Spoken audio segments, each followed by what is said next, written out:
Yeah, between two burns. Between two burns, yeah, between two burns. Come and join the convo. Jason and Ethan here to talk, yo. Chillin' while we filling up the room with cigar smoke. Hey, between two burns. Between two burns, yeah, between two burns. This be the show that you like. We always keeping it hype. We got cigars in the mic, talking the pipe and the pint. Let's go. Clap. We are in for a highly anticipated, T-Money's over there watching. He's anticipating a very special episode. Tales from the Line. Did you ever watch Tales from the Crypt when you were younger? Was it still on when you were? Yeah, it was still on. And you had the little guy. Yeah. You know, and he'd tell the scary stories or whatever. Yeah. That's what we're doing today. Yeah. Because these stories are these very are scary. stories specially curated for this episode. This and episode only. everything that we're going to tell in this story is real. The names we will redact for the sake of privacy. Insert the intro to Law and Order SVU right here, which says, Yeah. While these stories are true, the names have been redacted for the privacy of the innocent. Yeah, we're not here to make fun of anybody. Well, we're here to make fun of people, but not No, call we're them not out, here to call them out or anything like that. We're not here to So, call them out. these stories are going to be a lot of fun. Between two burns, we're back. We are full on in fall, in November. We're past Halloween. Your daughter was Bluey? A Bluey princess. Bluey Big princess difference here. for Halloween. Harper was a lifeguard with a group of her friends. 3 were sharks, 2 were lifeguards. They did a themed. Or like left shark, right shark, or like baby shark, or like No, just I like think a just 3 sharks and 2 lifeguards. They were outnumbered, which seems silly, but living on the edge. living on the edge. But before we get into our stories, we want to go over a handful of things. We've had a good We've collection. had a lot come in Yeah, recently. I was thinking about it when we were we preparing for didn't the know were episode. coming. Yeah, preparing for the episode, we're like, like these things, came in and everything like that. So start with what I'm smoking, which literally came in before we came over here to film this podcast, dropped off this morning, which is the new My Father, Flor de las Antillas, San Andres wrapper cigar. You'll fill me in the details because I didn't know about it until our representative reached out and said, hey, would you guys be interested in being one of the handful of stores that carry it outside of TAA? So I'll be honest with you, I don't know a lot about it. Yeah. Because she didn't give us much information on it, which is okay. Mm-hmm. She just said we would be one of a very few number of stores that was going to get it, which is awesome. Yeah. And then we saw another rep yesterday, the day before, that reps My Father in a different territory, and he mentioned that it was a TAA exclusive cigar, but now they're releasing it to the general public retailers. But I don't know availability. I don't know if it's regular production. I don't know if it's a one-time thing. I know nothing about it. I know like how it much was a one-time thing. Yeah, I know we were able to get 5 boxes of Robusto and 5 boxes of Toro of it, which is cool. That means every store's getting it. Yep. By the time this comes out, they may be gone, but that's okay. Yeah. By the time you listen to this, the odds are it's gone, so I'm sorry for that. But if you're a listener to this, you're also probably a follower of us on social media. We'll be posting this today. Yeah. It's available in Durham and Greensboro today, in the other stores in the next few days. But, to my knowledge, it's the TAA for this year, which I guess has dropped already? Or is it going at the same time? I don't know. Because I know, I know no the idea. 2025 TAA trip just happened. Yeah. But I guess maybe they release the cigars throughout the year because everybody. Yeah, not I don't know but if this was a TAA exclusive in the past. I don't ever remember them doing it, so I. No. And you may be able to pull it up on your phone, but when I Googled it, it was the TAA for 2025. Oh. Is how I read it. Now you can, oh boy. Ashing on the cord right Burn here. Careful. Don't need no technical. If you see that little, that's what happens when I if you smoke see that this little big old fried cigar. mouse graphic for technical difficulties, that's what it is. Let's see here. But yeah, take a peek at it. So, we're fans of the Flor de las Antillas line. We carry the regular production Flor de las Antillas. We've carried the Maduro in select stores in the past.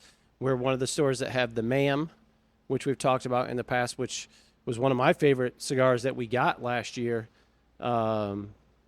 surprisingly. And I got to believe that this is similar to that of the Maduro, which is this is the regular blend of the Flor de las Antillas, but with a San Andreas wrapper. Yeah, the only thing I'm really seeing about it is Neptune has on here, which is I'm assuming what you saw, TAA 2025 Flor de las Antillas San Andreas. That's what I had on it. Yeah. So I guess we got a TAA cigar. Yeah. Suck on that TAA. Yeah, but it just like in the regular Flor de las Antillas line, it's in 2025 standards is fairly affordable. $12, $13. $12 and $13 depending, for each respective size. I'm smoking it now. We'll see how it goes. So far, very early on here, but it's quite good. I like the Flor de las Antillas line anyway. So it's not going to be surprising to me that I like this. Again, I really like the MAM a lot. Yeah. And then you're smoking something. We'll go over the other things coming in, but then you're smoking something brand new that came in since last pod. Yeah, so I'm smoking the LFD Oro in the new size. So LFD Oro, not a new cigar, but they did 3 new sizes of it. Yep. The number 5, the number 7, and the number 8. Number 5, I have smoked before, and I thought it was not only spectacular, but I thought it was the closest thing to Opus X that I've smoked in a long time. Oh, wow. I mean, I thought it was, the flavor on it was awesome. It was very reminiscent of Opus. It was really good. It's a 5.5 by 48 Corona Gorda. The number 7, which I think is what this is a 7.5 by 52. A little bit longer than I typically smoke, but we're doing the pod. Yep. So far, flavor on it's a little bit more mild than what the Corona Gorda is, but still really good. And then they did a 7 by 60, which is the number 8. So Nicaraguan wrapper over Dominican binders and fillers. The Oro was a size that was available, but you could only get it in tubos. But at PCA this year, they announced they were going to move that to a 20-count box, and they were going to come out with new sizes of it. So the original size was a 6x54 Toro.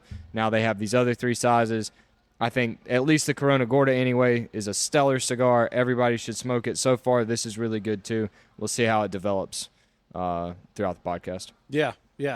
So then other things, again, like you said, we got not overrun, but hit with some good releases that maybe we weren't expecting or maybe forgot about a little bit or just didn't know when they were coming over the last little bit. So 2 new things from Fuente that we saw for the first time. So we saw the Sangra del Toro. Sangra del Toro. And then just a couple days ago, we got the Don Carlos 90 in. Don Carlos 90, super limited to our knowledge. One-time thing, I think. Yeah, one-time thing. Not sure. The story was some Don Carlos had been found or underutilized, and they put a now I drawn a blank. What wrapper we put on? They found some Don Carlos aging in the warehouse.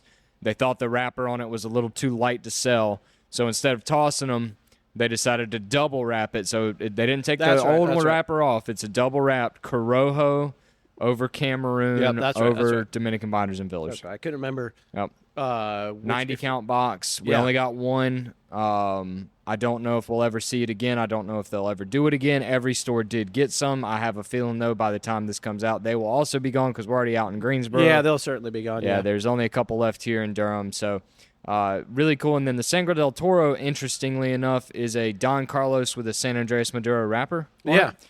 Supposed to be regular production. Now, Fuente regular production and regular production are 2 very different things. Mm-hmm. So it may be one of those things where we see it a couple times a year. It may be one of those things that eventually we can order it. I don't know. We will get it again, but I don't know when. Yep. From everybody that smoked it, they seem to enjoy it. So, Yeah. I haven't got the packaging's cool. Packaging on both look great. Yeah. Big chest humidor style for the Don Carlos 90 and a kind of thicker, what you expect out of, excuse me, kind of their limited stuff for the Sangre de Toro. Yeah, it was almost like the Don Carlos line kind of got Opus treatment. It did, cool for artwork, sure. Nice box. Yeah, for sure did. And everything like that. The other, I had one other written down that now I'm blanking on, but then I thought the other was like the Tatuaje Honduran, which not, I'll come to my brain what the other thing is, but this is a big addition for Tatuaje, expanding out Series P is the Honduran, right? Well, so Series P is the line. So there Series was P is always the a line. Series P Nicaraguan. Yeah. And then there was a Series P Miami. And now there is a Series P Honduras. So the Series P is his mix filler line. Mixed filler so line. it's leftover premium Cuban stuff. sandwich style. Cuban or whatever you wanna sandwich call it. style, short filler as a filler, binder, wrapper. The Series P Nicaragua always had a Sumatran wrapper. Series P Miami had the brown label wrapper. The new Series P Honduran binders and fillers coming out of the My Father Honduras factory with a Nicaraguan Habano wrapper. They retail for $5. Unbelievable And, price point on 'em. I mean, I'm a tat guy, obviously. But I will say this. For $5, it smokes like a $8 or $9 cigar. The construction on it is fantastic. I think My Father makes the best Cuban sandwich on the market, Yep. Especially if you look at what they do with Tobacos Baez. I've smoked a lot of the P Miami stuff because I think it's a great cigar for the money too. But this cigar, everybody seems to love it. I've smoked it a couple times now. Yeah. I quite enjoy it. I think they're using leftover tobacco from the My Father Blue label, which I mean, given the time frame and everything like that, it seems like that feels logical, right? Just Yeah. because, like, how much Honduran could they have already? Yep. And if that, I mean, listen, My Father, the Blue has been well received is like an understatement. How popular that cigar has been. So, if they are using that, now nothing suggests that we know for sure that they are, but if they are, then I mean, it should be no surprise that it's Yeah. been pretty good. And it's not. Sometimes for me, like, something can be good in context, right? Yes, it's good for $5, or it's good for 20. It's okay if it was, you buy something that's 30. You're like, if it was 15, I'd be all about it, stuff like that. I've smoked it probably 3 or 4 times now. I think it's just good. It's not good for $5. It's just very, very good. What I've been doing with people, especially people that I know and trust me, if they want something new to smoke, I've been giving it to them, and I've told them what it is, but I hadn't told them it's a Cuban sandwich, and I hadn't told them the price point. I'll just say, smoke it. It's Tatuaje. It's Honduran. I think you're gonna like it. Once you smoke it, tell me what you think about it. Then I'll tell you the price point. Because unfortunately, with this industry, there is a stigmatism towards cheap cigars. Yep. Right? So, I don't want them to have that bias going into smoking it. And everybody that I've done that with has said it's a really good cigar, and then when I've told them it's $5, they just lose their minds. Between that coming into the humidor and the reception that we've got from our line stuff since we've switched to Aganorsa, and I apologize that we're low on them. Our first run of them, with our previous manufacturer, the run that we got from Aganorsa would have been a 6-month supply Easy. of cigars. Yeah. We never experienced like that. So we're low on them right now. We've put it in motion, and Aganorsa is doing a new run and everything like that. But we just not experienced that kind of reception as something that we've done like that. So the value that we have going on in the humidor right now with that cigar and the Honduran, if you're price conscious right now with these tariff stuff like that, we've got stuff for you right now. For sure. Those have been fantastic additions to the humidor. Like I said, the stuff with us in Aganorsa. The other one I remembered, because we talked about the one and it triggered it, that we talked about on the last pod about when it was coming, but it did. La Union came in Part that did. meantime. Part It did. did. Yeah, part 2, exactly. This is the second installment and seemingly the final installment, Yep. right, of the collaboration, if you will, between My Father and Tatuaje. 40 counts or 80 count? I can't remember. 40 counts, so there's 20 of each. 20 of Yep. each, where Pete and Tatuaje made a cigar for My Father, and then My Father made a cigar for Tatuaje. This one came in the red box. The box packaging is awesome. Comes with the cutter inside. Pricey, as we know, same price as the first one, though, right? Yes, it is Yeah. the same price as the first one. So it's in that, was it 59? 60 bucks, yeah. bucks, yeah. I haven't had a chance to smoke it. I don't know if you smoked it or not. I have not smoked it. I did get one of each. They're in my humidor right now. I'm not even saving them for a special occasion. I'm saving them for, I should have brought them today. Saving them for a time where I can sit down and actually smoke them without having to get up uninterrupted. My father, for Tatuaje, the Para Tatuaje had a Connecticut broadleaf wrapper, Nicaraguan binders and fillers. The Tatuaje for my father had a Sumatran wrapper with Nicaraguan binders and fillers. So I'm a little bit more excited about these than I am the previous ones. The previous ones were good. I thought they were overpriced, but they were good. These are more in my wheelhouse of like, I love when Pete Johnson uses broadleaf. The Tatuaje TAA is one of my favorite cigars every year, which I don't know if he's doing one this year now that I'm thinking about it. And then the Sumatran wrapper, that's on the Karloff, which is coming. Is coming. Well, we believe is coming. We think it's coming. Yeah. New size of Karloff, which I was raving about on the last podcast episode, so excited for that. But anyways, they work really well with broadleaf and Sumatra, so they are still available in Greensboro. They are also available here in Durham. Yeah, so I mean, it was an awesome month of stuff coming in, and we had good Viaje. Yeah, the Viaje, kudos to Viaje for not screwing up full moon, because Oh, I boy. mean, you know. Yep, boy. Sorry, this is wrong podcast episode. That was the last one. Insert stereotypical Viaje hate now.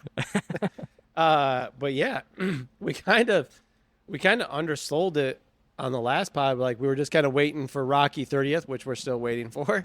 Yeah. Jimmy, our guy Jimmy out of Southport, shout out Jimmy. He's gonna be listening to this pod. He loves Yeah. it. Kind of said, I think you guys Jimmy, said we need to that. get Jimmy I a thought, number one fan badge, because Jimmy for sure. But I probably just need to get him on the podcast. Like, Yeah, little round table. I've never met Jimmy. Have you met Jimmy? I miss him every time I go to Southport. But great customer, great dude. But he's like, he commented on Instagram after we posted. He's like, I thought you guys said the only thing you were waiting on was X, was the 30th. I was like, well, we kind of thought that was the only thing we were waiting on too. Some of this stuff we forgot about. Some of the stuff just kind of made an appearance. Like, we had no idea that this Honduran Tatuaje was coming. Nope. You sent me a picture text from something, There's I an think Instagram maybe from post. their Instagram post, like, here's coming. And we immediately turned to our rep, and this was on Friday. Yeah, and he on a said- Friday, he's like, yeah, you can start ordering it on Monday. And we're like, okay, well, just go ahead and hold this order for Monday. Like, we want this. It's so, it's not a massive fanfare release when it comes to Tatuaje or any company with their limiteds and their special names and stuff like that, but it's a very effective release, especially when we're talking the price point. It's Honduran, right? So we still don't know what it looks like. When you're listening to this podcast, we still don't know what Nicaraguan tariffs might look like, if we're going to be subject to the 100% potential penalty tariffs, and for how long, or whether those even get applied. So that's still up in the air, but that's a cigar. If you're a cigar smoker, and price conscious, and the stuff from Nicaragua goes up exponentially for a period of time, that you can lean on, enjoy for unbelievably great price. Yeah, and I really thought that TAT wouldn't do anything Honduran until PCA next year. But I really think this was a preemptive strike. Yeah, of let's get this let's on the get market. something on the market, just in case. I'm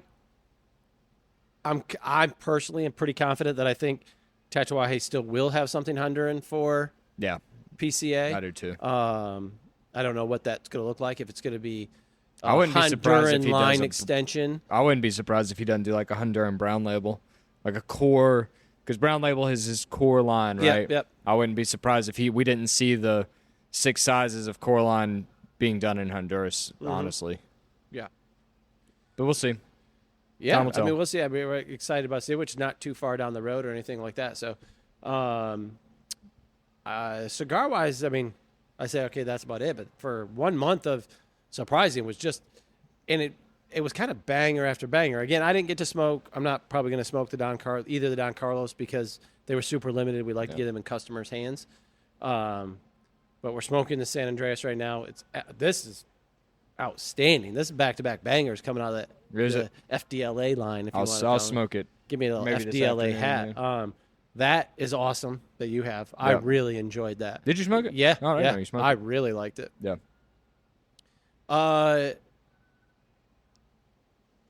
The other thing was, Wait, did I smoke that or not? You I know don't what? think No, you did. I haven't yet. I'm confusing it with Suave, which was Suave in last time we did the pod. Yeah. Suave came in like July, I think. That's when we got that? Okay. All right.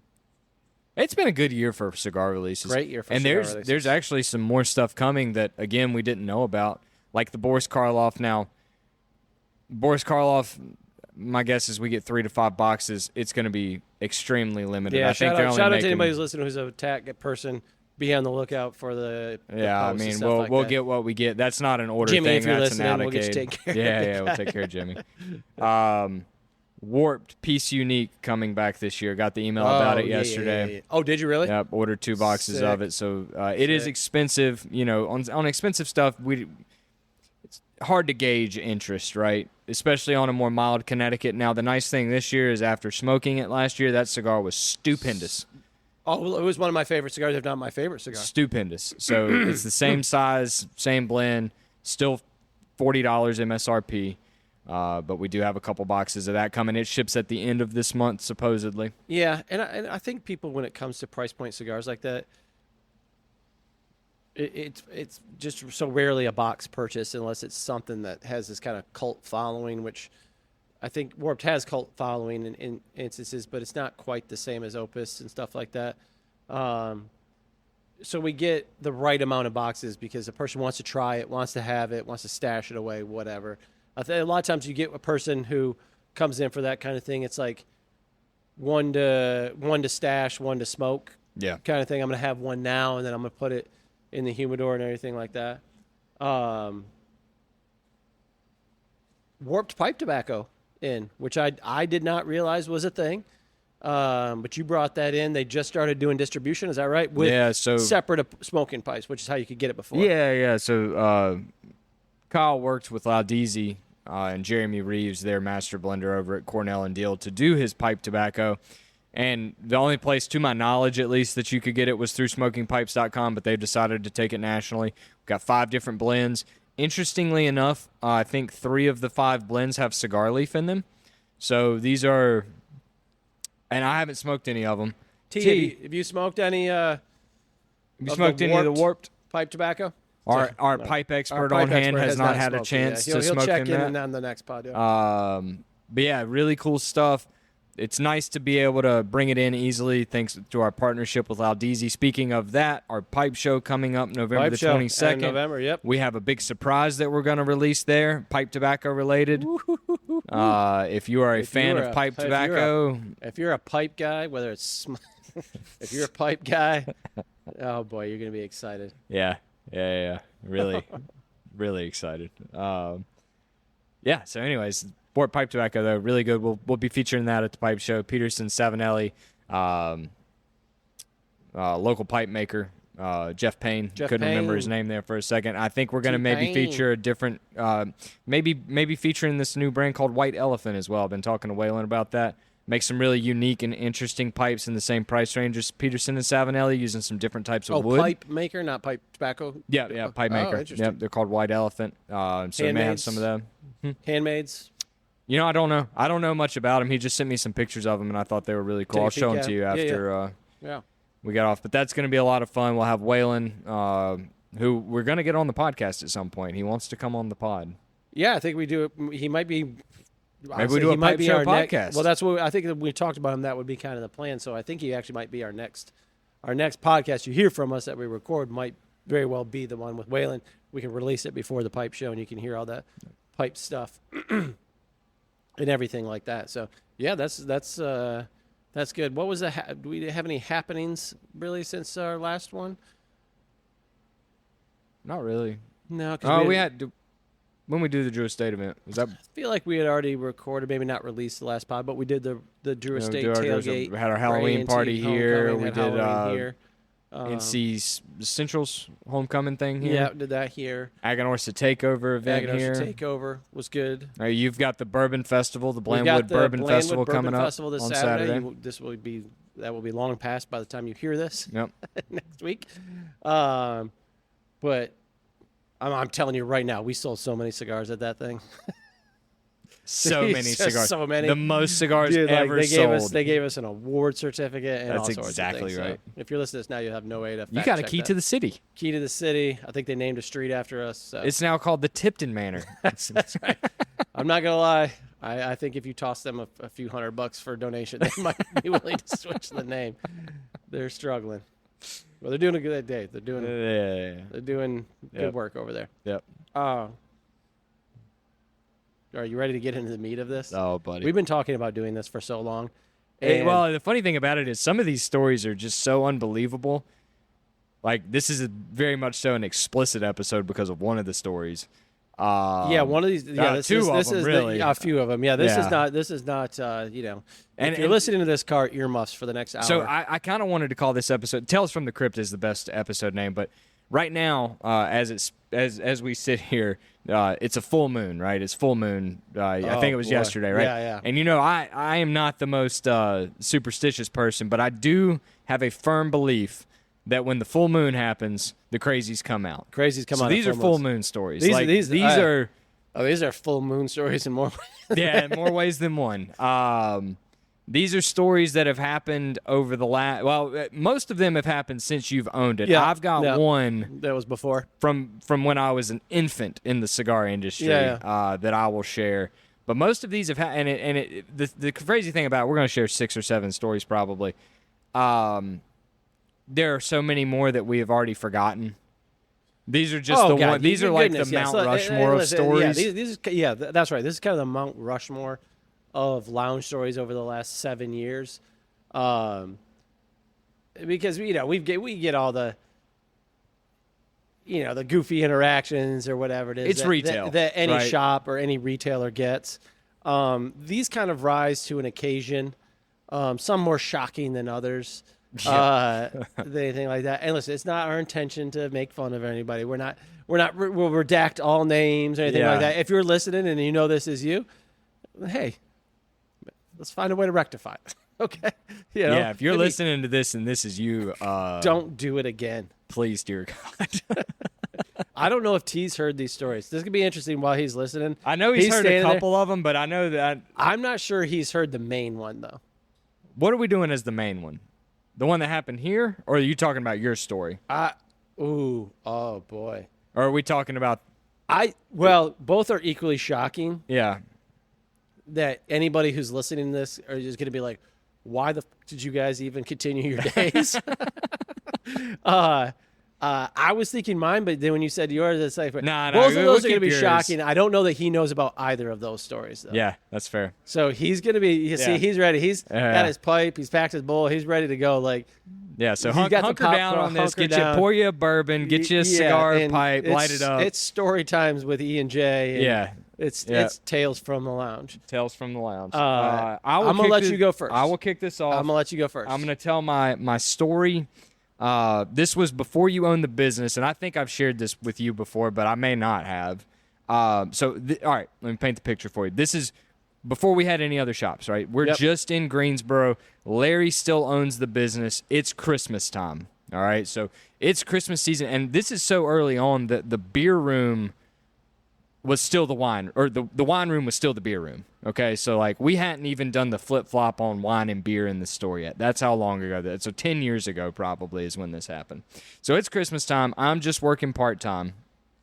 And a gentleman comes in, seems fine, and he goes in the humidor, and Larry's with a customer, and I think Pete was with a customer. So I go in the humidor and, give him the typical, let me know if I can help. Yeah. And he said, yeah, come in here.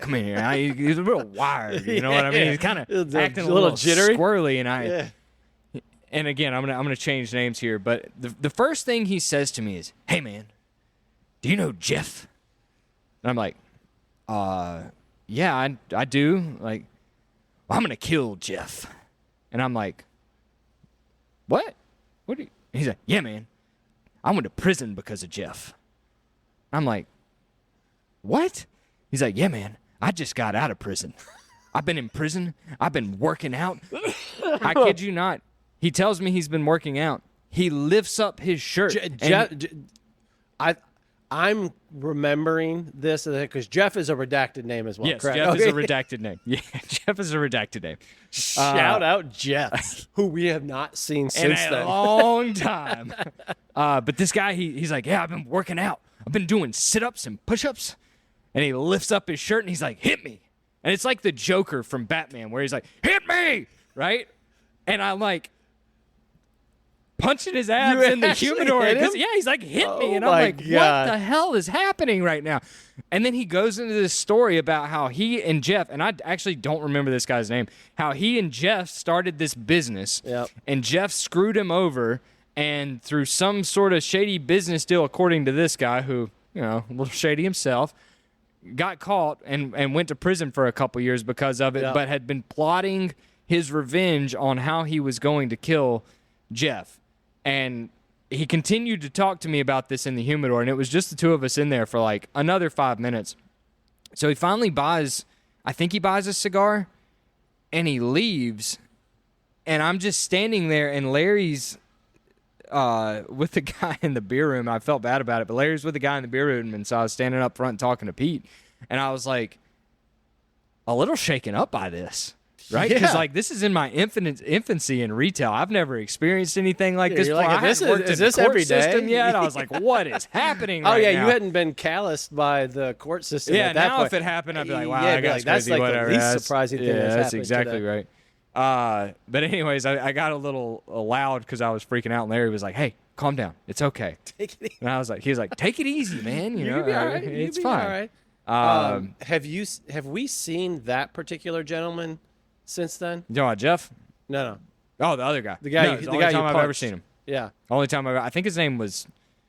I'm going to say his name because I actually don't. I think his name was Tom, but I've never seen him since. And if you're listening to this podcast and you're wondering, to my knowledge, because I've seen Jeff around Greensboro, Jeff is still alive, to my knowledge. That's Last good. time I checked, this was not that long ago. I'd seen Jeff, and he is alive. That's good, yeah, because I hadn't seen him at the store in a while, but he had told me he was cutting back on smoking, so that's not. He hasn't been to. I saw him at like Village Tavern or something. Yeah, I saw him out, and I've seen him involved in things and stuff like that. I don't think he's been back to the shop since that incident. No, he started coming back in. Really? If we're talking about the same person. We'll double check after this, but if we're talking about the same person, he started coming back in the shop. It was like 3 or 4 years after that, and he came in consistently for a couple years because he always bought Padron. That was his cigar. Yeah. And then he just kind of disappeared again. But Okay. apparently, he comes Maybe and goes. all right. But he hasn't been around in years. Years. Okay. Yeah. All right. It's So been years. that's been a what long I'm thinking time. of. Yeah. Yeah, the timeline on that. How hard you hit him? I mean, did you? I wasn't throwing a haymaker. I mean, I was a little Yeah, but freaked enough out. to. I was just- I mean, could you tell he'd been working the abs? Yeah, I mean, they weren't washboard abs, but Yeah, I mean, yeah. he'd Prison been abs. doing some sit-ups in Prison prison, abs, yeah, prison, yeah. prison sit-ups. Yeah. You know what I mean? Push-ups, that kind of thing. Yeah. So, anyways, that was my first real foray That is into for your first real whoa, what am I getting myself into, and here I that? still am. what's happening? Outside of going to prison yourself, would your worst fear then be somebody who you helped put in prison seeking Coming after you? revenge? That was legitimately a concern of mine when I was a magistrate. Oh, I'm sure. Now, thankfully, I worked in a different city than where I lived. But the crazy thing about work, this could be a whole nother podcast episode. I'm not going to share any courthouse stories, but Oh, good Lord, no. That's a week-long series. That's a Netflix series, dude. But I mean, like the way the courthouse worked at the time is whenever I printed a bond paperwork and I put somebody in jail, that person got a copy of it, but my name, like full name, was printed on the piece of paper as magistrate. So like there were a couple times where I was a little worried, but I mean, I'd been working at the courthouse for so long that it was just kind of a well-known fact of we know what these people do, they know what that we do, and it just kind of is what it is. It was an amicable relationship. Sure. So, anyways, that's my first story. My first story is less crazy customer than crazy incident. And it's mild in tone compared to that one. But this was roughly a year and a half ago, probably, right? We're talking the car show. Yeah, I know. I figured what you were talking car about. show. It may have been a little... No, because Robbie was still in Winston. You were working with Austin that day. Yeah, okay. So, yeah, close to... I think it was probably like spring of... or fall of 2024. Yeah, going on 2 years ago now. Because, yeah, that's right. Either way. Yeah. It was Austin and I, and it was probably like 3:30 in the afternoon, something like that. Raining outside, kind of a rainy, dreary yeah, it was like Monday. a rainy, dreary, like, yes, correct. And we're sitting in the hall. There's people in the lounge. Dale was in the lounge. I think Darrell, was in the lounge. Oh, so really? Yeah. That's important for later because I've just found a common theme amongst our stories. Oh, boy. It's Darrell. Oh, boy, it's Darrell. Yeah, I think Darrell was in the... I'm fairly confident. Dale, 100% confident. And we're sitting there, and we just hear just a crash. And we're like, what in the fuck was that? And we look outside, out the back door, and there's a car parked sideways across our driveway, and our fence is all over the place. And it's two younger kids, brother and sister, who are probably, I think the guy, young boy driving was like 17. His sister's maybe like 19 or something like that. And if you know where our shop is, a half a block up for us is an intersection with a light, which people don't pay attention to. This person coming up Merritt in the rain, clearly not paying attention. They were at speed, didn't think about slowing down until they realized they were running through a dead-ended red light and slid in the rain through the light, through the parking lot of the gas station next door, hit our wet grass between the two spaces, which made it slide there, and just smashed through the fence. I mean, just blew it up. And we went out and, he made up some excuse. This person ran the light, stuff like that. You could clearly tell it was not true, that they just ran the red light at speed, tried to turn, and just started sliding. Now, lucky for them, the only thing they did hit was our fence. They slid through a parking lot of cars and gas pumps and everything like that could have been an absolute disaster. And they slid through all of that, hit that grass, picked up a little pace on the wet grass like a golf cart, and just blew through it. And the shock and look on their face. And then it's like, I got to call my mom. And they called. We're like, cool, man. Mommy. Austin brought him inside, let him sit there. They sat in some chairs or whatever. They were shaking up. Thankfully, everybody was okay, which is obviously the reason we could laugh at it. But, boy, we were like, what the I wish I'd have been there. I was not there for either of your stories. No, you were not. Yeah. I called you on the same So that's what I was going to talk about is the phone call, because I got a phone call from both of those stories, and the phone call I got from Austin was, bro, you're not going to believe this. Someone just broke our fence, and he sent me a picture of it. Now, the funny thing about it is our fence is still in memoriam to them. Yeah. It's holy. I think the thinking is that's the trajectory. So maybe next time you just slide right through the hole. Well, it's nice because if we need to run next door to get a cup of Zenicinos or a box like a little of extra path, toasty Cheez-Its. Yeah, you got to get a Pop-Tart. Pop-Tart guy's on the move. It's just you nice. Just got a little doorway over to the gas station. But it really is if you know where the Greensboro shop is, that turn, not only when you cross Merritt and you turn left onto Spring Garden, is it sharp, but there's also railroad tracks. 2 sets of railroad tracks. So if I had to guess, the railroad tracks is probably what set them off on this adventure, because they were hitting the tracks at high speed, and they probably literally got airborne over the air track. The crazy thing about it is they are very. I mean, if it wasn't raining, it would have happened. I don't know, but they're lucky it was raining and it was a Monday, because the gas station next to us stays fairly busy, and people park right there. at their at the end of their parking lot, right where that grass is at. So Yeah. how they did not hit anything The but owner of the Arthur, how gas they missed station was his Audi, or he has a Bentley, and it was sitting right Yeah. there. Yeah. How they missed the shed out back too. I mean, they were fairly close to that. Or It was or a car that was parked right there. Best case scenario for that Yeah, 'cause- situation. Yeah, because not gonna lie, like if you've been, like you said, if you've been to the shop, 90% of the time, somebody is parked in that gravel spot that's on our side of the fence. And the fact that somebody, I mean, then we're talking of a very serious accident, and then we wouldn't be joking about it. But like I said, since nobody was hurt, but like, yeah, the amount of just like coin flip luck, Yeah. just like, is wild. Like Wild. wild. Wow. But they smashed the shit out of that fence. That fence is still missing. It's a little cleaned up. We got cleaned up. But if you're looking to slide through there, now you got a doorway, and you just park right there, and you know. Maybe that's why they just built that ramp off of their parking lot down into the grass. Yeah, maybe it is. Just right off. Domino effect. All right, give me. These. I feel like these stories kind of escalate up. Should I give Robbie's story? Or am I sharing that story? You can share that story. This story. This story is more incredible. This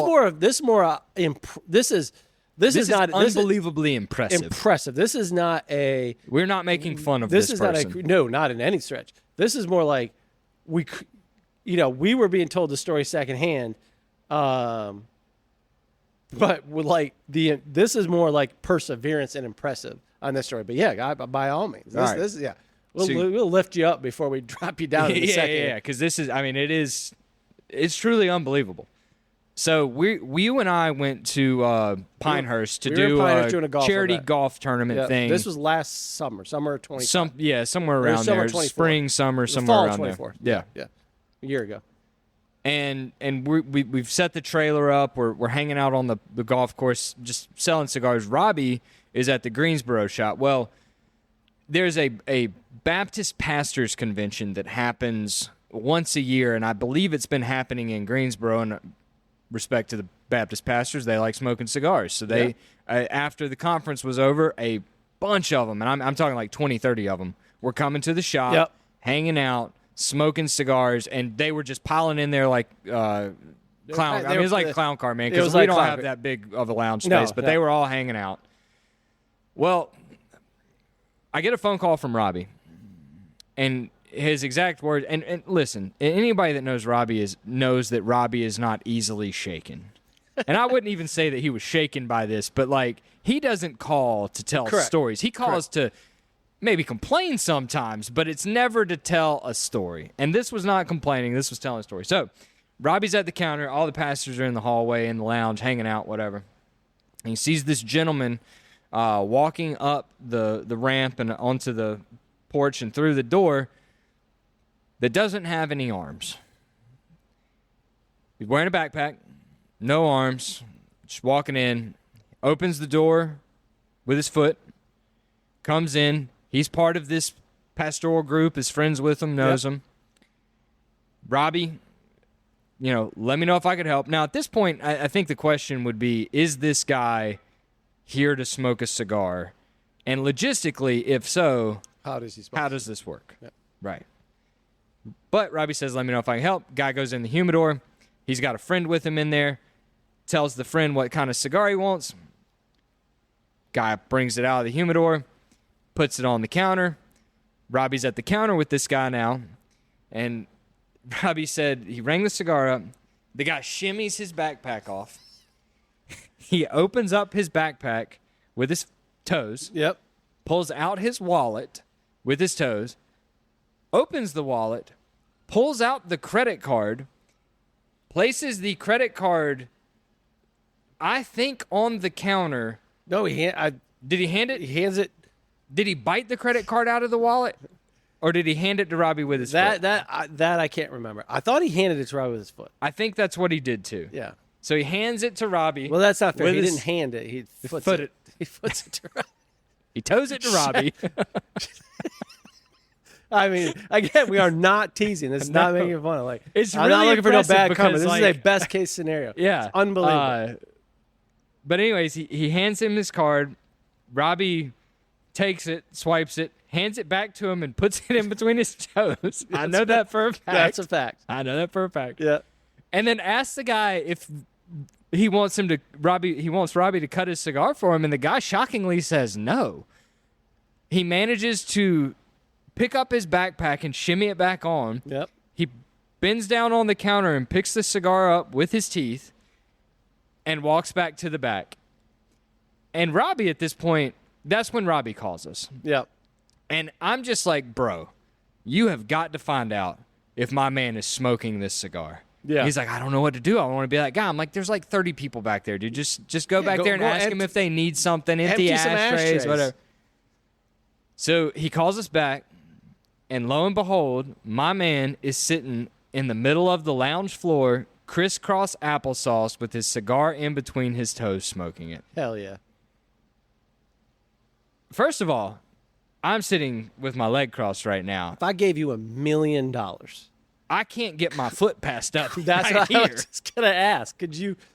I mean, it's so impressive, but it gets more impressive. The story is not over yet. So this is like 4:30, 5 o'clock in the afternoon. We're heading back. Yeah, from we're the coming back at that golf point, thing now.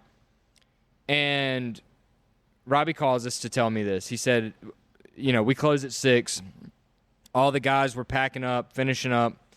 Robbie goes back there because he thought everybody had left, and he goes to clean everything up, and the gentleman's still back there packing up his things. Wouldn't that have been something if... Oh, boy. Yeah. Yeah. Anyways, he's packing up his things, and Robbie notices that there's a car in the parking lot, a Dodge Charger in the parking lot. And Robbie's like, there's no way. Because at this point, this guy's the only guy left. He's the only guy there, and there's one car in the parking lot. Robbie's just like, there's no way. So anyways, somebody left their sunglasses, and so Robbie asked the gentleman, hey, are these your sunglasses? He's like, no, but I know whose they are. I'll get them to him. He tows him the sunglasses. I don't know, man. The guy takes the sunglasses, puts them in his backpack, gets his backpack on, and starts walking outside. And Robbie's like, there's obviously somebody in this car waiting for him. Yeah, right? he's you. So Robbie's standing in the lounge watching. Dude gets to the car, gets to the driver's side door, opens up the door with his foot, shimmies his backpack onto one shoulder, flings it into the car, gets into the car, closes the door with his foot, and then drives away. Unbelievable. Like, we're talking about resiliency in the face of adversity. I mean, yes. There are some comical parts to this story that are hard to not laugh at, but legitimately, oh yeah, I mean, kudos to that guy. Absolutely. Kudos to that guy, and kudos to Robbie, because he seemed to handle it pretty well. Kept it together, I guess you could say. Unbelievable. Like you see the stories of people who are like have these handicaps or deficiencies, whatever you want to say, stuff like that, who can persevere and battle through it. That's incredible. Because like I said, you could say, Jason, I'll give you $1 million if you smoke a cigar through your foot right now.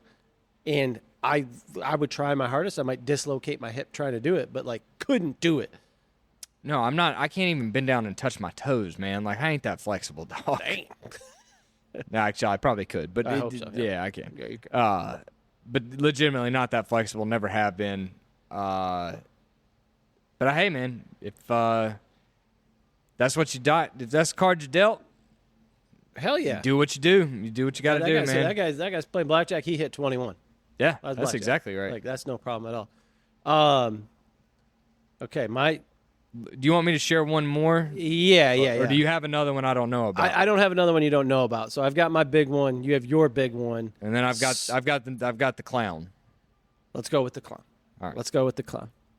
This is my favorite story. This is one on YouTube. You'll see it. When we post a video, the screen's just going to go black, and it's going to say the clown. Yeah.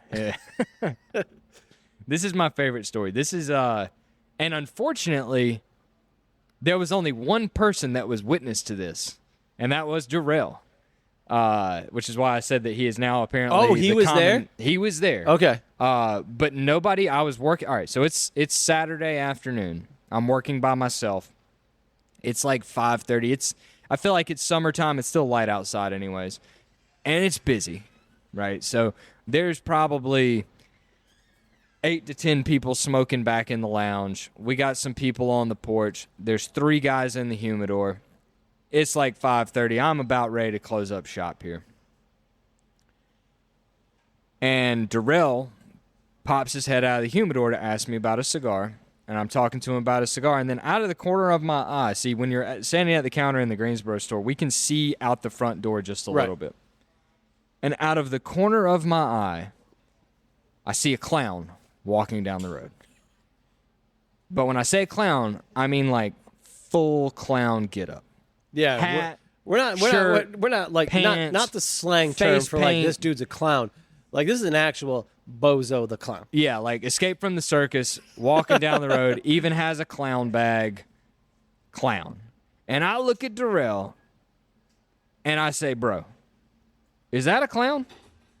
And he looks out the door, turns back to me, and says, not only is that a clown, that clown's about to come in the door. About 3 seconds later, The cloud came through the door. this 4'11", 5 foot, 70-something-year-old woman dressed up as a clown, hat, shirt, clown floofy pants, carrying a clown bag, and not only clown bag, a balloon animal comes walking through the door. And I'm like, hey, T, do you know the clown? have you heard the clown story? Hop in, my man. Just stay for a second here, because this is unbelievable. So now there's a clown, a 70-year-old woman dressed as a clown standing at the front of the store like she just walked through the door. Okay. So I'm like, hey, how you doing? And she waves at me, and she comes up to the counter, and out of her clown bag, she pulls out this binder, right? Like this 3-ring binder. And she opens it up, and I feel like she's doing like a mime act because she hasn't said a word to me at this point. She's just pulling out this binder, and she opens it up, and she's holding it, and she starts flipping through the pages and like showing me these pictures of adults dressed up as clowns working at the children's hospital making balloon animals for the kids. And I'm just like, Trick love to kids. okay, cool. And so she finally gets to the final page, and she hands me this laminated piece of paper, and she points at it, and it's like, will you give me money for the children? Of course. Yep. For the kids. And I'm like, what the hell is going on? Mind you, she still hasn't said anything to me, right? Like that has not said a word. Still has Like, not she's said a word to Still me. in full clown. Right? Yeah. Right. Well, then a gentleman walks out of the humidor. And That's not with the clown. mind you, this this is a 70-year-old old white lady, and this is a middle-aged black dude that comes out of the humidor, and he is most certainly looking at this clown lady like, what the fuck is this white lady doing right now? Because that's exactly what I was thinking. But it's at this point that I realize a very important fact, because I say to the clown lady, give me just a second, let me handle this gentleman and ring him up. Yeah. And then she does sign language at me. Oh boy. So not only do I have a geriatric clown trying to raise money for the children at the counter, She's also deaf. I have a deaf geriatric clown standing at the counter while there are customers in the store that I'm trying to ring up, trying to raise money for the children. So I tell her to hold on, and I kid you not, when I tell her to hold on, her little clown bag, I don't know, she got tricks in this bag, because she goes like this, and it turns into a seat. And she sits down at the counter on her clown seat, waiting for me to give her money. What? I didn't know this part. What turns into a seat? I guess it was like Like one a of those pole like thing in camping it, like in it- pole things that was decorated as with Kind her of like a clown bag. leaning chair type and of she thing? sits down at the counter. Let's go. So I ring the gentleman up, and I go back to the The back. gentleman is Jarrell. No, I don't know. This guy's still a customer, but I don't know his name. He's a nice guy. Okay. Yeah, he's a nice guy, but I don't know his name. He's the only other person that saw the clown, and every time I've seen him, I've forgotten to ask him about the clown. So at this point, though, mind you, I've told you there's like 10 people smoking back in the lounge, and it's all the regulars, right? The afternoon regular guys. The afternoon regular guys. Yeah. So I walk back there, and I'm like, did y'all see the clown? And they're like, what are you talking about? I'm like, there's a clown sitting at the register asking me for money. And I ain't got no cash. And I ain't taking it out of the register. So I'm like, does somebody have... You might have been. I was like, does anybody have $20 I can give this lady? Thankfully, someone did. And I was like, I'll cash app you. I'll get you your $20 back. So I go up to the counter and I hand the clown lady a $20 bill. And she gets up and she's, very thankful or whatever. But then she pulls out her binder again and she gives me, well, actually, she had a balloon animal that was a teddy bear, okay? She pulls out a balloon, blows it up real quick, fastens it into a heart, and attaches it to the balloon teddy bear and hands it to me and gives me the balloon teddy bear that's now holding a heart. But then pulls out her binder and opens to a page of all the different balloon animals that she can make and points at them and is basically asking me if I would like a balloon animal for my $20 donation. And at this point, I just want her out. So I'm like, no, thank you. Yeah. But thank you, but no. See you later. She walks out the door, walks down the street, never to be seen again. Is there a chance that the clown was just a fever dream and you hallucinated all of this?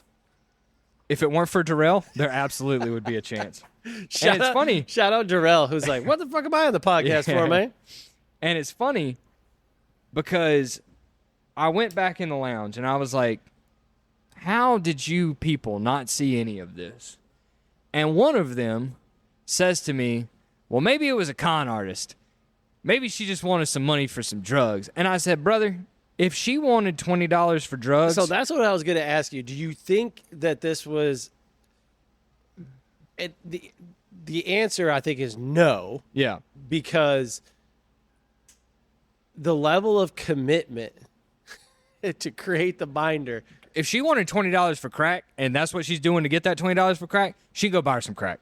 Yeah. I give her $20 for some yeah, crack. Absolutely. Go get some crack. You're fine. Care. Enjoy the crack. Yes, like great. You've given me a lifetime, all-time story. All-time story. And a balloon animal, which I gave to our good friend Garrett, who has been on the podcast because he was going on a date that night, and he gave it to his date. That's not true. Yeah, swear to God. I gave him the balloon bear animal thing. Because I don't think Magnolia was born yet. So that's what I was going to ask you, if you had Mags or not. I don't feel like it was just before. Like, Brittany was probably pregnant, but not born yet. If she was born, she was too little to appreciate or have a balloon animal. Because Magnolia turns 3 next month, yeah. Oh, I don't know. I think she probably was born. I don't feel like the clown was over 3 years ago. I don't know. I guess that doesn't matter. Yeah, it doesn't matter. But yeah, I gave the balloon animal to Magnolia. Garrett, if you're listening to this, your dad did not bring that balloon bear back to you, and that's no, man, I had crack in it. I don't know. Yeah, listen, I agree 100%. That thing could have been laced with fentanyl. You can't do it. You can't do it. We had a guy. Listen, this goes to the same point.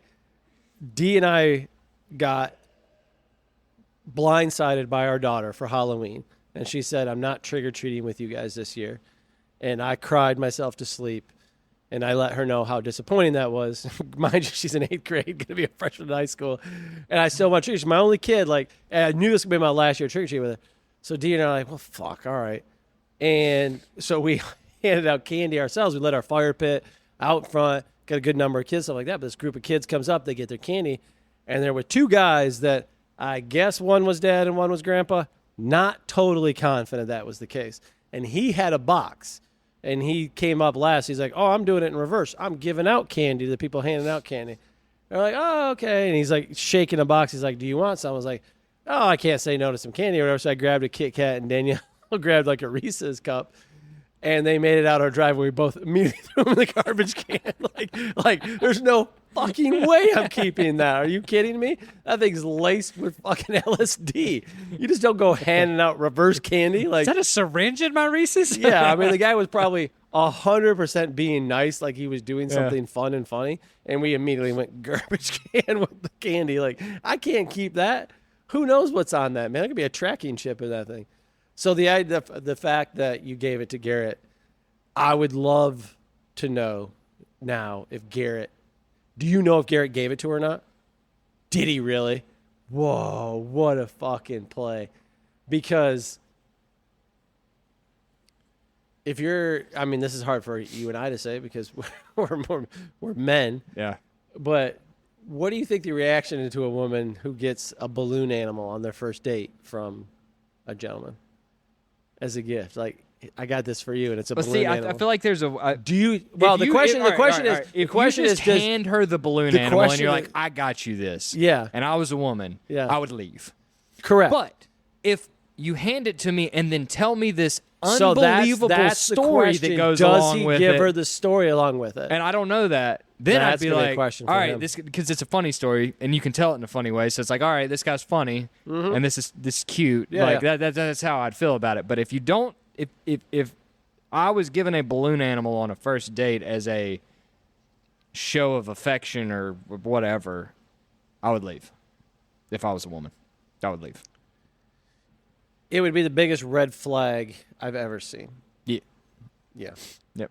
Yeah. I can't. I didn't know that portion. I didn't know that about the ejectable seat that she had, and I didn't know that Garrett got to keep the balloon animal. Oh yeah. Shout out G, man. Like, that's tough.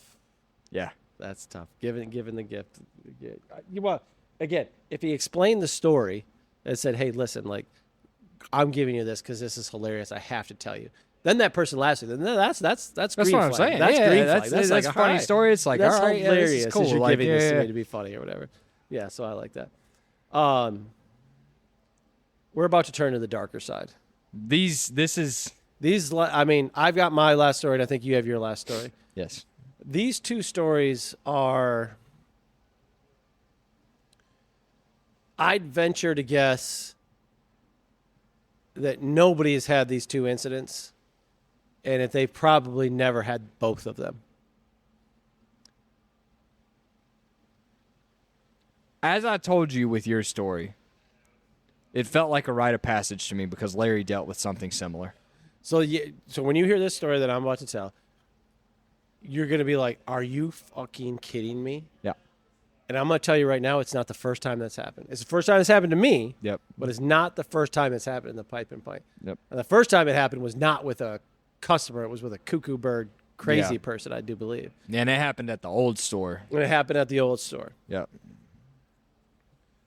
So if you're listening, well, not if you're listening to this, because you're only hearing me if you are listening to this. So I want you to keep very much in mind that the level of shock to us with this story determines how we handle it going forward, because the level of, I still can't wrap my head around this story to this day. Okay? And I'm not going to lie to you. There's going to be a lot of people in my life who are hearing this for the first time right now. This is not. Oh, I've told everybody. This is not fucking something you go around telling people. Okay. But I also wasn't the one that had to deal with it. So you didn't have to deal with it. You found out about it. So the funny thing is, like, I think your story that you're about to tell is the only story where both you and I were in attendance on it. Yes. Yeah. Yeah. So Yeah, I was off this day. I can't actually remember now how long ago this happened. I feel like it was about probably 2.5 years ago, something like that. Okay, and I'm gonna again. I want no judgment and I want no comments about how we handle this. But 2.5 years ago, we'll call it. I gotta assume that it was on a Monday. I can't remember because you were not working. I was off. Usually you and Rob are together unless it's a Monday. I'm there. We're at the Greensboro store. Normal day. Again, we're redacting names, so you'll never know who this is. But if this person is listening to it, which they're not. This person might be dead. I don't think so. The person's still a customer in a different store. Yeah, I hadn't seen him in a while. You hadn't seen him in a while? Yeah. Okay.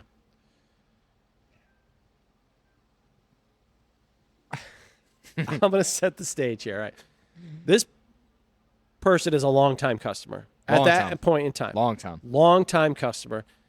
And is a bit goofy, but nothing off the wall to my knowledge or anything like that. Super nice guy. Very nice Super person. nice guy. Super nice guy. Spent a good chunk of money when he came in. And he came in a couple times a week. Like, this isn't a regular we see once a month. This was a multiple week visit regular Correct. that had been coming since before you bought the place. Yes, yes.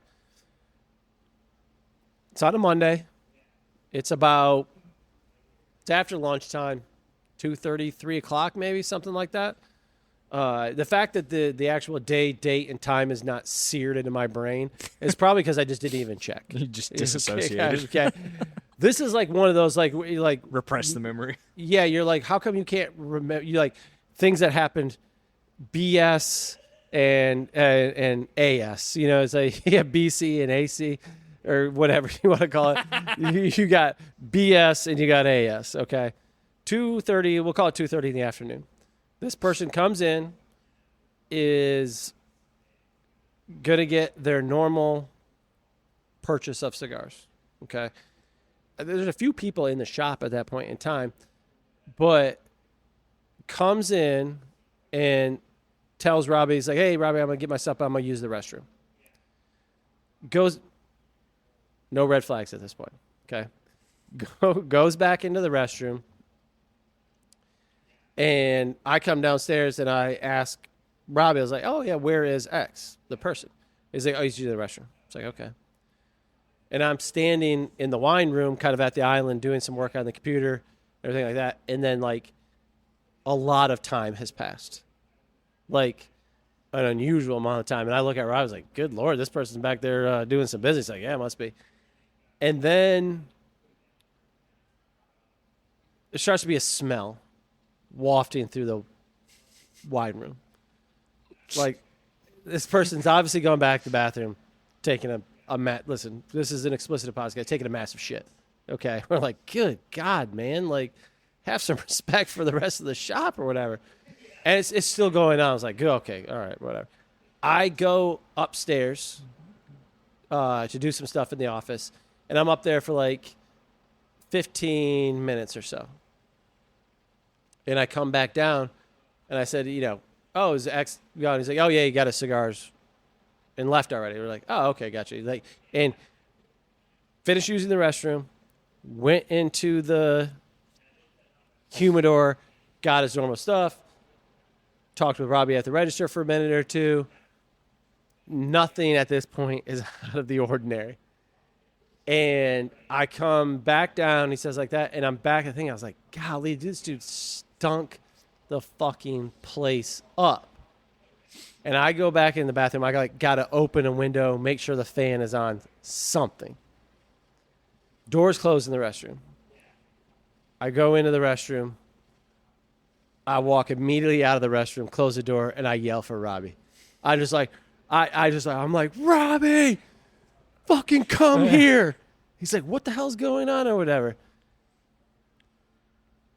He looks in there and he goes, holy, what the fuck?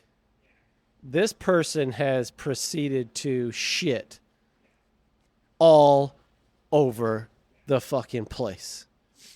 I don't mean on the toilet. There's shit on the back of the toilet tank.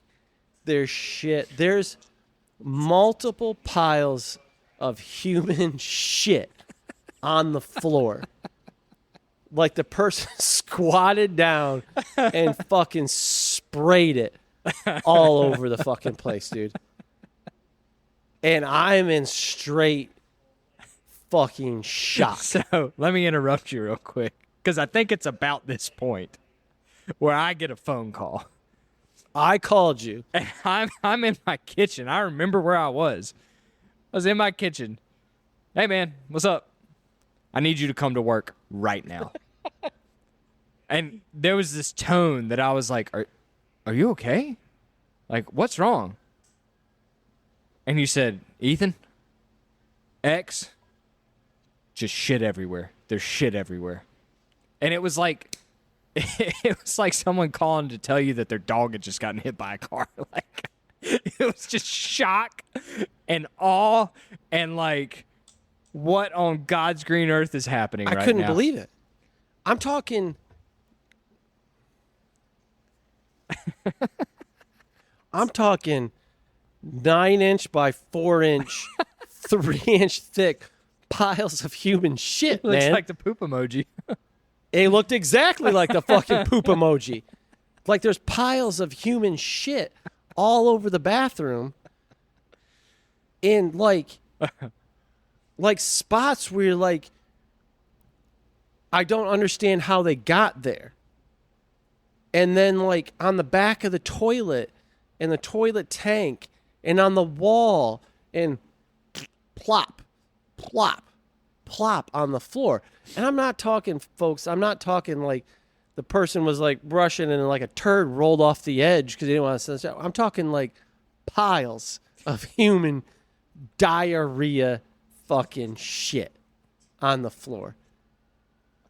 And I can't wrap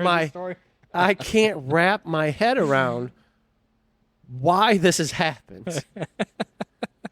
And why why me? Why now? To the point that I called you and asked you, excuse me. This was very soon after a certain event happened in our business. And I asked you, do you think this person did this on purpose? And we came to the conclusion, no, because this person continued to come to the store and be friendly. Now, okay, so a person be like, they came back? Like, what the fuck happened? Like, we had not seen that person in our store since that happened, to my knowledge. No, he has never been back to Greensboro. This person obviously knew what they did and then started going to another store and like, we've never approached this person about it because we didn't know how to handle it because like I can't wrap my head around what happened. Like this person shit all over. I've been in some scenarios where you got some bubble gut going on and stuff like that. I haven't even remotely come close to shitting all over the place. No. So to this day, I don't know how it happens. And I don't ask anybody to try to explain it to me because it's one of life's great mysteries. This is the villain origin story of the It is shitter. an origin. The shitter is an origin story.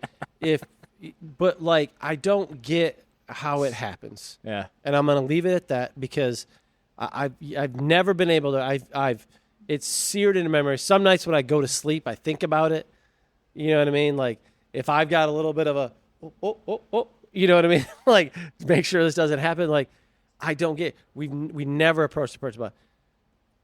And if anybody ever wants to say to me like, "Oh, is Jason a good boss?" Like, you like what you're like. I went in there. You did. And cleaned every bit of that shit up. Shout out to the dustpan and broom that I threw away that day. That was my coffee machine cleaner. That was me too. And cleaned up for 30 minutes another person's shit that person didn't even acknowledge that it happened. And obviously, if that person was still there and we found it, we would have approached that person. But this person was long gone. Like there was nothing. Like, and then we stumble upon piles and piles of human soft serve shit all over the place. Now, on the back of the toilet. The crazy they thing, had to just spray out. The crazy thing about this day is that wasn't the end of the day. No. That's right. That wasn't the end of the day. Because I got another phone call about an hour later. I forgot all about it. This is a whole day where another customer throws up on the front porch and we had to hose it off with the hose from the back. Now, that person owned up to it and said, listen, I'm like not feeling good or whatever. Yeah, they still come around. They're cool. It happens. Yeah, Still like- weird, but it happens. Yeah, like we were just kidding, like, and we just chalked up to the day from hell. Like we just could Full not moon, baby. believe that it happened, and I don't know how to reconcile it in my own brain. That, listen, I've only experienced it one other time. And my daughter was like potty training. Sure. And we let her do the whole like no diaper run around the house. Yeah, and it was your kid. And she ran And into her she's- bedroom, squatted down and on the floor, and stuff like that. She was like 1.5. Yeah. Okay? Like, I mean, Yeah. this person like is not 1.5. Okay, like I can't. Like, we're just like in shock that another person would actually do it, And then not say anything. and then about not say anything, it. and That then we've leave. known for 15 years. at least. He'd been coming in the whole time I've been working at the shop, and I've been working at the shop 11 years now. So Yeah. And I mean, I can't explain to you, if you're listening to this, the shock that was on our face. I yelled, I mean, I'm not going to scream on the podcast. I yelled Robbie's name so loud. I said, get your fucking ass in here and look at this. He's like, what the? I mean, unbelievable. Unbelievable. And like you said, that is, to my knowledge, the second time that it happened at the Pipe Pint. In the old store, I was not there, just know the story that someone who is not a customer asked to use the restroom. yeah, this one was a little bit more like this person has a mental health issue and condition because Because this was clearly intentional. it was smeared on the walls Right, and right. smeared on the toilet. Like they picked it up and They pooped in their hands and rubbed it on the wall. rubbed it everywhere. Yeah. This person did not poop in their hand. Not that we know. Fair. This person though, just let it rip. Just let it happen. And we came to the conclusion it wasn't intentional. But how is it not intentional? That's what I understand. But like, how are you about to do that and then And there's a toilet right there. continue to shop with us? Like, if it was like, if we just never saw the person again, like, it was like, fuck you guys. All right, you like, would just continue to shop with us at a Yeah. different location. But same schedule, multiple times a week, Yeah. spending the same amount of money, acting like nothing happened.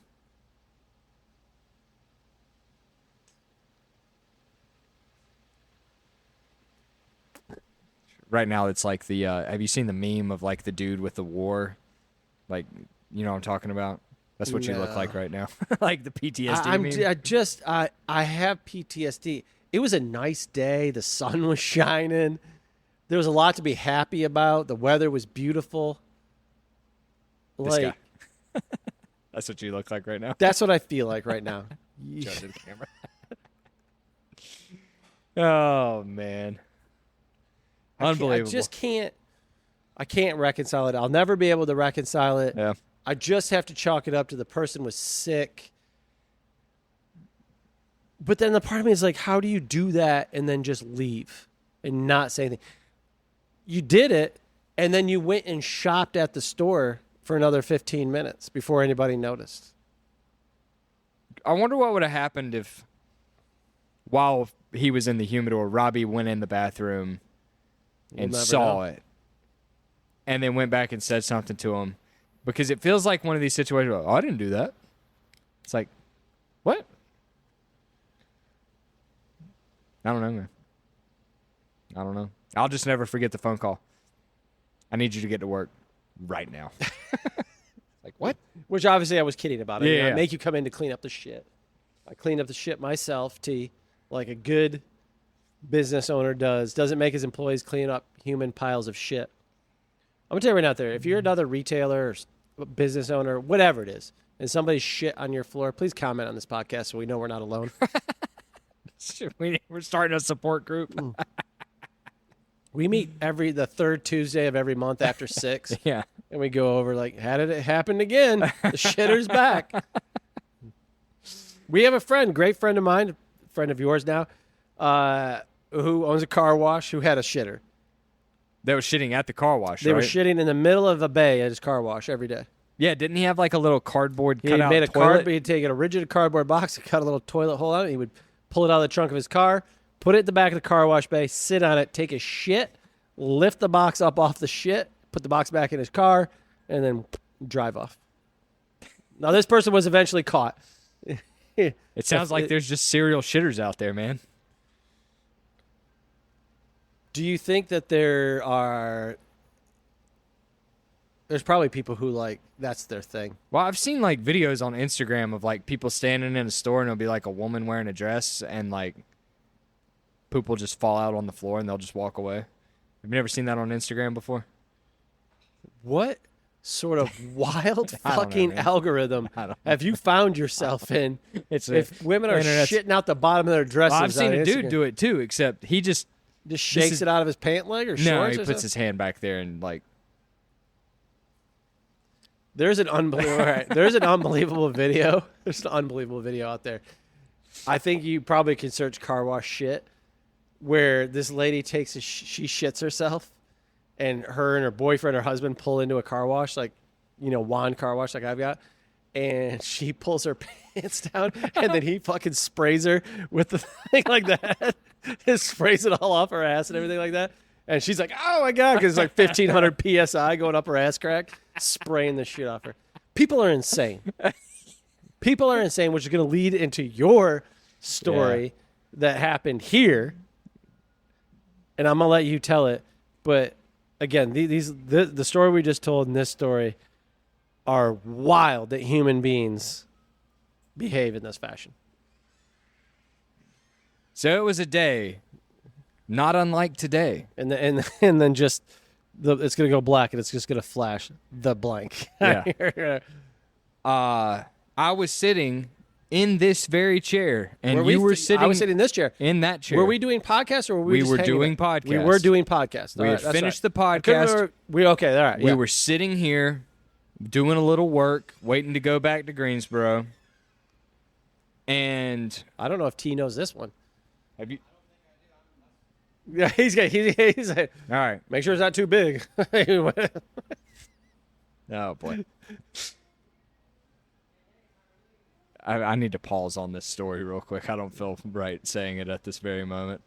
There's a lady that just walked in here. Nah, keep with this podcast. You keep it up. You're good. You're good. Yeah, You're yeah, good. yeah. She can't hear you. So we're sitting here. We're done. Well, right across from us, there's a group of seats. There's a couch and there's Natasha? 2 chairs. Yeah, give me. It's gonna be a few minutes. I haven't got them together yet. You all right with that? Okay. All right. I'll make this quick. No, you don't have to make it quick. Yeah. We're good. All right. So there's a group. There's seats right there, sitting right there, and there's this group of 3 gentlemen that have sat down. One of them we know very well, and then I think it's 2 of his friends, if I'm not mistaken. So they're sitting there drinking beers. Yes, they're co-workers Co-workers of someone the person that we know very well. very well. Very well. Very well. Very well. Co-worker, correct. Yeah, all right. So they're sitting there, they're hanging out, and they've been drinking, and a woman walks in that I assume is another coworker Correct, yep. of theirs of Yep, some sort, Yep. and she sits down, and one of the gentlemen gets up, and he walks over here, and he goes in the bathroom. Goes right by us, uses the restroom. Goes to the bathroom. And All normal behavior. Normal human being behavior. Normal behavior. And Vicky, while he's in the bathroom, comes over here and starts talking to you. Yep. So you 2 are in conversation. I'm here on my laptop. I hear the door shut, and the gentleman comes walking out of the bathroom, and I happen to look up, and my man's fly is down. Now, we've all had our fly down before. Oh, listen, I almost came on this podcast with my fly down. It happens. What has never happened, though, to anyone that I know, To no one ever. ever, is my man's penis was protruding out of his pants. just dangling there. And you know what? Shout out to this guy, because it was not small. I got a big old dog. Let's be honest. And I've looked up at this point and seen this It's giant cock hanging out of this looks man's right at penis. you. It It's just one eye stares at looked me directly, and you guys we made eye contact. you and the dog made direct eye contact. Unfortunately, because I think exactly you went like this. You went. at this point, it's like a car wreck. You can't look away, right? But what's crazy, and I wish I could pan the camera right now, because at this point, he has come out of the bathroom and he is walking this way. And now he is walking across the store back over to where these seats are. And right where these seats are, and it was this time of day, almost exactly, the sun comes in really nice and is hitting the seats right there, It's right? glistening. Glistening. Now, mind you, he has walked in across portrait the mode entire right now. store with his dick hanging out of his pants. Now, Right. one, how you don't feel that, beyond me. Two, how nobody else has seen this is beyond me, because before he's gotten over to the seats, I have now looked at you and Vicky and said that dude's dick was hanging out of his pants. And you said, there's no way. That's not And I'm humanly like, possible. I definitely saw it.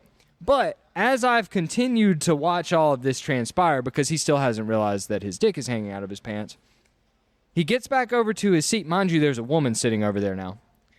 And he goes to sit down, and the sunlight just silhouettes his cock Dances off of it. right next to this woman's head as he goes to sit down. And all I see is her silhouette and the silhouette of his penis right next to each other. It's like an Austin Powers moment. Yes, it is. Shadow puppets. I'm like, oh, like, is that a dong? And at this point, the person that we know very well realizes. Notices it. Yes. And he's like, yo, Your dong's out, your man. dong's out. What the hell are you doing? Put your penis up. Yeah, and then he And he's freaking Oh, God, out. oh, God. But the problem is, at this point, he looks over at me. He knows we've seen And it. I look over at him, and he knows that I know that I've seen his penis. Everybody over there now knows that we know That, what's happened. yeah.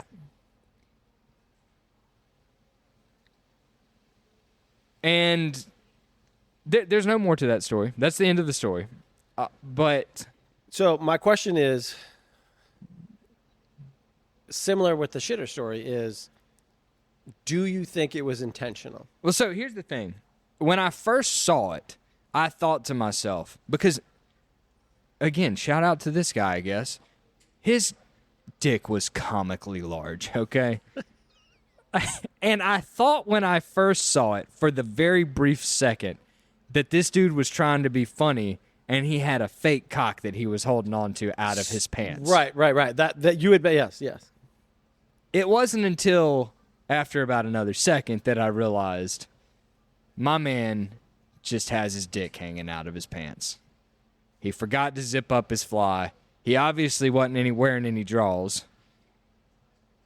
And his dick is just hanging out of his pants. And apparently we did find out later from the person that we know very well that he went to go put on underwear that morning and realized they were dirty and decided to free ball it that day. And this was the consequence of that action.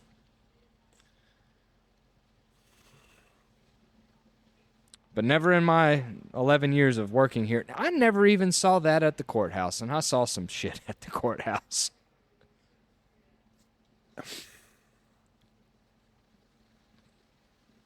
It's like eye level, too. That's the other thing, you know what I mean? It's just walking by. It looks right at you. Yeah. And here's the deal. It's like the Loch Ness Monster. Here's the deal. He was about to ask me for tree fitting.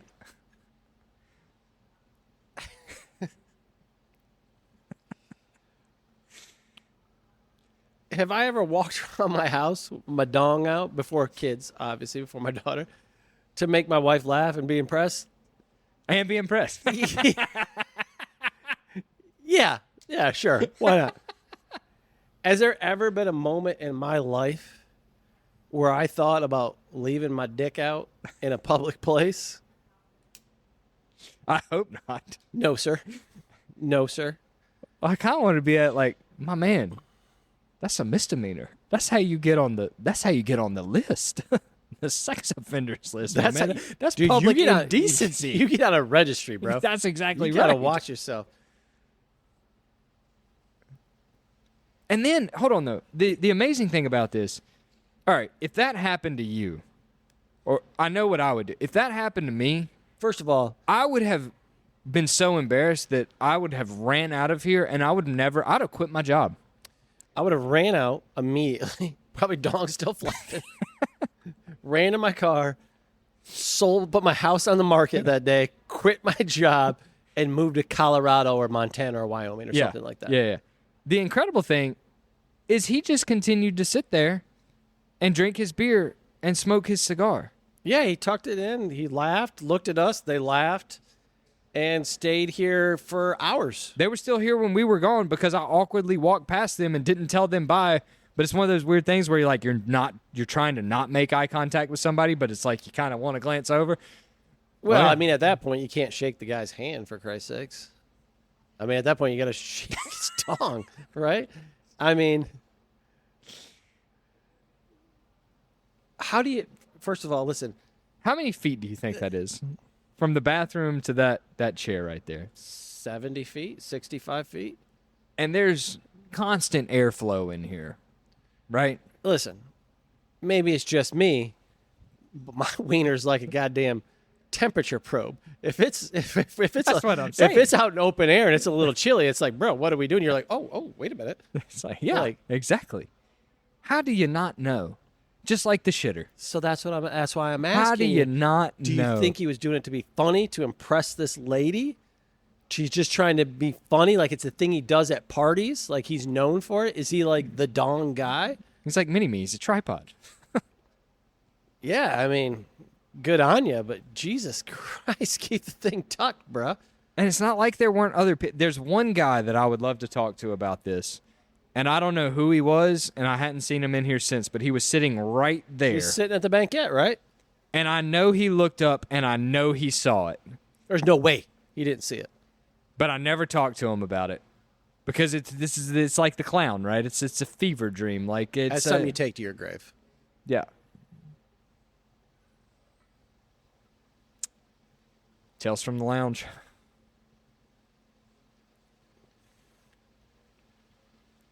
We tell these stories, obviously, in jest to be funny. FanDuel odds. What in the rest of your life? If we're putting odds at, what are you more likely to do? Shit all over somebody's bathroom, or walk around a cigar lounge with your dong hanging up? Shit all over somebody's bathroom. Yeah. That's your favorite, but I mean, when you get older, things are tough. Yeah. They don't. Yeah. I assume that things I just don't said work. it happens, but it doesn't happen. It does. But if it does happen, you clean it up, right? Like That's with the shitter story. That's always my thing. It's like you come out, you close the door, you come out, and you get me and Robbie. Like, listen, I am super sick. This happened. I'm gonna take care of it. just tell me where your cleaning supplies are. Tell me where your cleaning supplies are. Like, I'll I'm so take care of this. sorry. I'm so sorry. This is embarrassing. Like, Yeah. And then we're like, dude, like, yeah, like, We'll keep it between us. yeah, no problem. No worries. Thanks for letting us know. Here's everything you need. But then you shop, you chat it up, and then you leave. You walk out with your dong out. Your friends laugh, and then you hang out for a couple more hours. Yeah, if that happened to me, like you said, I would leave the country. Yeah. Like, yeah. I don't know, man. I don't know.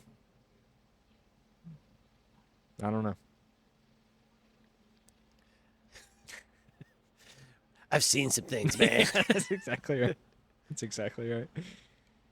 And the sad thing is, that's not all the stories. That's our Mount Rushmore. That's our Mount Rushmore stories of just There like are plenty of shocking stories. we could sit here and We talk get- for we- hours listen, and tell 30-second to a minute stories Listen, of if you like go- this, that, you're- other, how this person got their nickname, the stupid thing this person Yeah, did. if you listen to our podcast, it's because you enjoy cigars. So you go into our cigar lounge, our cigar shops. You go into a different one.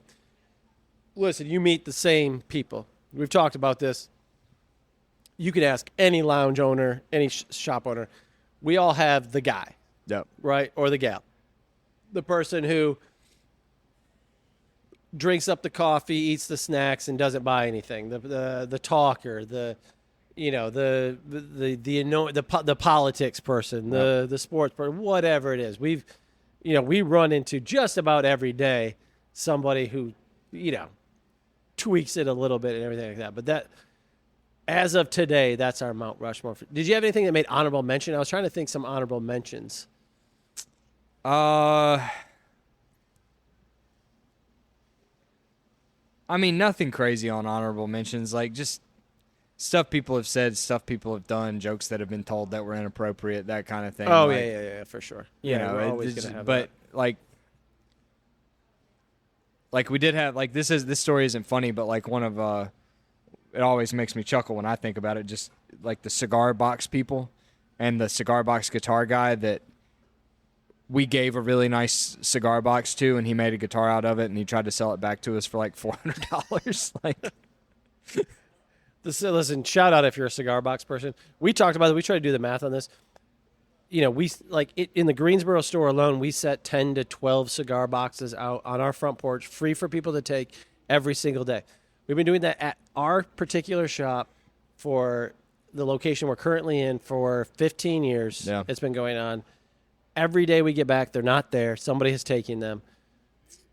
7 days a week, 365 days a year, minus a couple days.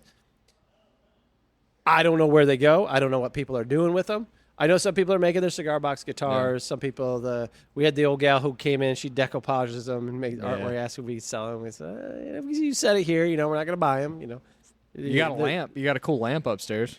No. I mean, there's a lamp upstairs. It's not a cool lamp. The shade doesn't sit properly. It falls back and forth. You gotta prop it up. I do have the Depends story. That's the closest thing I've got to your shitter story. Yeah, that story's a good shout out to that person who go ahead, lay it on. That's an honorable mention. Yeah, I'll make it quick. So sometimes after work, I'll hang out, finish a cigar or whatever, hang out with a couple people, and so it was myself, Garrett, and then part-time Greg. We were all hanging out, and this very old gentleman had left, and he left right at 6 o'clock, but right before he left, he had gone into the bathroom. So we're sitting there, we're hanging out. It's like 6:45. I got to go home. So I go in the bathroom to take a leak, and I walk in the bathroom, and sitting on top of the toilet tank is this man's piss-soaked, used Depends underwear liner that he left there after he had gone in to use the bathroom before he left. And it was the same thing. It was, Greg, Garrett, get over here. Look at this. This isn't what I think it is, right? Like, it's not what I think it is, right? Like, it was almost delirious. No, it's exactly what I think it is. You're not imagining that stuff. And thankfully, we had some gloves. Yeah. Some latex gloves, and so I went and picked one on. But when I tell you it was piss-soaked, oh boy! Like, I went to pick it up, and it was folded on the toilet tank. But when I went to pick it up, it went off the top of the toilet tank because it was like stuck to it because of how wet it was. So I did have that. Correct me if I'm wrong. This person did eventually apologize for this. Yeah, I did. We did. Yes, it's a person we still see. Yeah, they did frequently. Apologize for it, and they still come in. It. And when I feel like he was guilted into apologizing for it. Yeah, he was. Yeah, but did.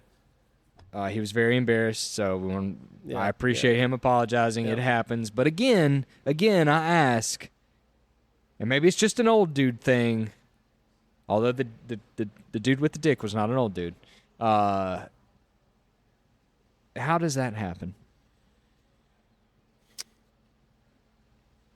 I see the set of circumstances where that happens with this particular person. That's what I said. It's got to be an old dude thing. Yeah. And it was not malicious. I know that for a fact. I can connect the dots to it shouldn't have happened, but I can connect the dots to how it does happen. Yeah. With this particular person, but yeah, listen, again, all names redacted. If you're listening and you are these people, correct your behavior. Seek help. Seek help. Act like a human being. And just be better. Okay? be better. Just be Be better. better. Yeah. And we will. I'd like to say, like, we'll do this pod Tales from the Lounge again. I kind of hope we don't have to be honest with you. Listen, Like, we just shared 6-7 stories that were all it's over the course spanning of of the spanning course of a course of a long period of a time. long period of time. So hopefully, the next time it'll just be funny stories and not that these aren't funny, but not as traumatic.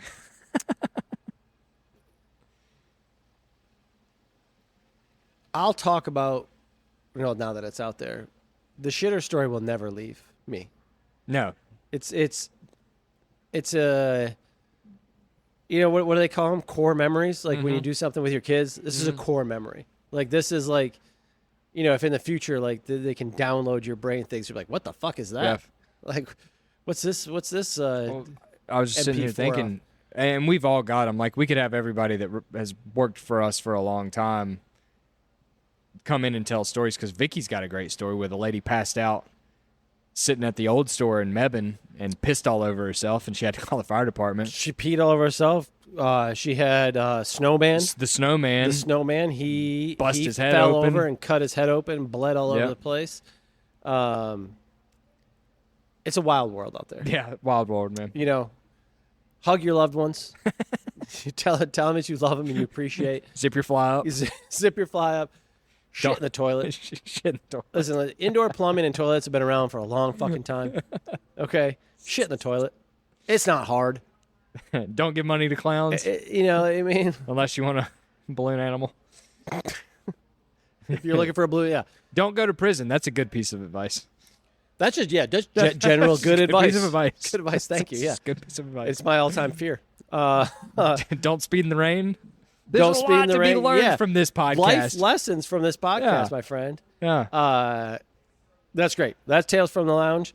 If you listen to the podcast, we're going to put it out by email and on the thing. One of our future podcasts, we want to do a mailbag. Yeah. So if you're listening and you've got some questions, doesn't matter. I say all good questions are good questions. Don't mean it's getting on the air.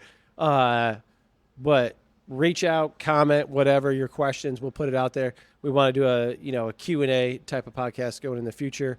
Like I said, we're talking pipes soon with Waylon and all things Laudeezy, which I think will be a lot of fun. We can get that going before our pipe show. Still working on a college basketball podcast. Still working on a college basketball podcast, which we want to do with a customer here that's in our Durham store, who's a college basketball insider, to say the least.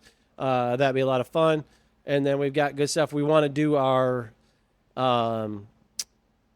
Seed to Ash educational pod. I think if you listen to this, and we're looking for a volunteer, you have to wear a green suit. And I think our volunteer's standing at a 30-degree angle from us right now, talking to a customer. He doesn't know it yet, but I think that's a green suit kind of guy right there. T-Money. T-Money. That was a lot of fun. It's good to get those off the chest. It's like it's like any support group. Once you say it out loud and there's people there to comfort you about it. First step is admittance. First step is that's right. That's right. But I'm gonna need somebody to make amends. That's what I'm gonna tell you right now. That's exactly right. Somebody to make That's amends. exactly right. But shout out to all those people. Shout out to all those people. Shout out to all those people. Shout out to the clown. She's I out there hope hustling. that clown's just out there doing the Lord's work, walking around, supporting the kids, making balloon I think she animals. actually left me some candy too. God I help didn't you eat if the you eat candy. that I candy. didn't eat That the better go candy. straight to the garbage can. Crack candy. Okay. All right. Tales from the Lounge. Tales from the Good Lounge. pod, buddy. All right. See y'all on the next one. On the next one. Peace. Yeah, between two burns, yeah, between two burns. Come and join the convo. Jason and Ethan here to talk, yo. Chilling while we filling up the room with cigar smoke. Hey, between two burns, yeah, between two burns. This be the show that you like. We always keeping it hype. We got cigars and a mic, talking the pipe and the pint. Let's go.